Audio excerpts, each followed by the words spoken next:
Olá, galera! Professor Lázaro Bezerra do Super-Humana, Geografia. Estamos aqui para mais uma aula, uma super aula, agora de relevo brasileiro, né? Olha que imagem linda, pessoal. Me parece que é a Chapada Diamantina aí na Bahia, viu, gente? Relevo brasileiro. Então vamos lá, vem comigo. Olha só. O relevo brasileiro, pessoal, ele tem algumas características bem particulares. Por exemplo, o relevo brasileiro é muito desgastado, né? Porque nós temos algumas serras, algumas chapadas de milhões ou até bilhões de anos. Então sofreram muita erosão.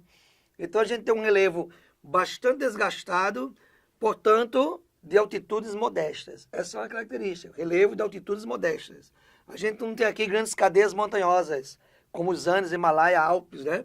Resultante dos desdobramentos modernos, do choque de placas que deram origem aos desdobramentos modernos. Então nós não temos as grandes cadeias montanhosas que tem, por exemplo, no Chile, né? Os Andes. Então o nosso relevo brasileiro, ele apresenta altitudes modestas e apresenta uma predominância de planaltos e depressões. Mas na verdade o nosso relevo tem três divisões, ele é composto por três tipos de relevo, né? Três tipos de formas. Temos, por exemplo, os planaltos. Geralmente são serras, chapadas, né, picos, são áreas irregulares. Temos as planícies e temos as depressões. No caso do Brasil, só a depressão relativa.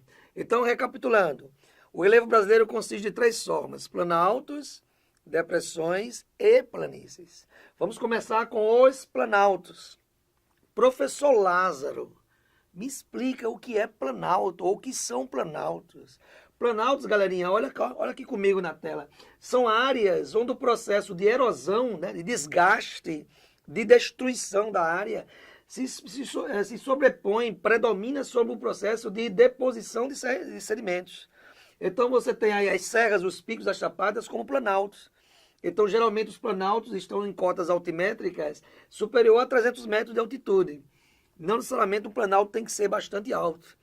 Quando eu terminei o pré lá, na época que Getúlio era menino, pessoal, a pessoa dizia que planalto era algo plano e alto, deu o nome planalto. Esse conceito está ultrapassado, não tem nada a ver.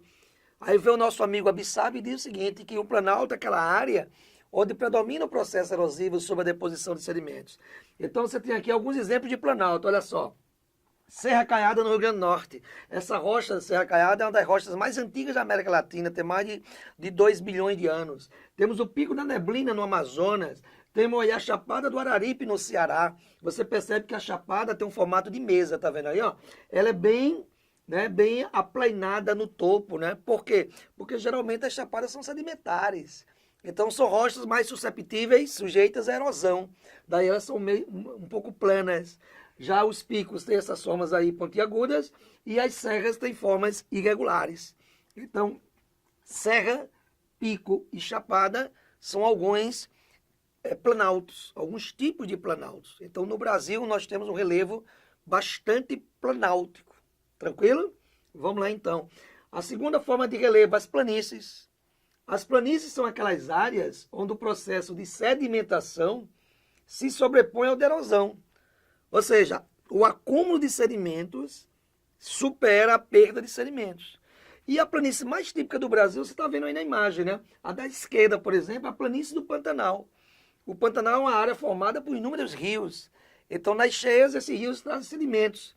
Então, os rios jogam os sedimentos naquela imensa área de mais de 100 mil quilômetros quadrados. Então, quer dizer que a sedimentação ela é muito forte nessa área. Daí é uma planície fluvial. E você está vendo aí no lado direito uma imagem belíssima de um litoral e você está vendo uma planície litorânea. Professor Lázaro, me tira uma dúvida. Me explica, tá? Que eu estou adorando sua explicação. Eu estou entendendo tudo, professor. Então me explica, certo? Por que que as planícies geralmente estão nos litorais e nos rios?